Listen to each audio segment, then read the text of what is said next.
अल्लाह कहता है take the ease, आसानी ले बेटा, आसान रास्ते नहीं, आसान रास्ते से जल्दी पहुंच जाएगा। झूठ टेढ़ा मुश्किल रास्ता है। टेक द स्ट्रेट पाथ बच्चे, टेढ़े जिगजैगिंग के साथ नहीं पहुंचेगा, सीधे रास्ते पे रहे। माँ बाप से जंगें आसान रास्ता नहीं है। फैमिलीज को बेटा कायल नहीं करते, फैमिली को रिजल्ट दिखाते हैं। बर्दाश्त करना सीख बच्चे, फैमिलियों में जंगें नहीं लेते। एक बड़ा लीडर, उसे पता होता है उसने कहाँ कौन कौन से अल्फाज खोलने हैं, और चपड़ चपड़ चपड़ चल रही है तेरी जुबान, खामोशी अपना।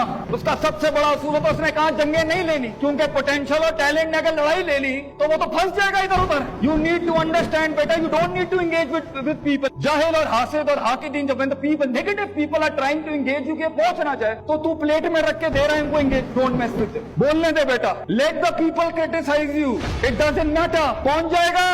किताबों में तू ही एक मिसाल होगा एक दिन, याद रख। तू ही आबाद, और जो बर्बाद होते हैं वो ही आबाद करते हैं पुत्र, घबरा नहीं।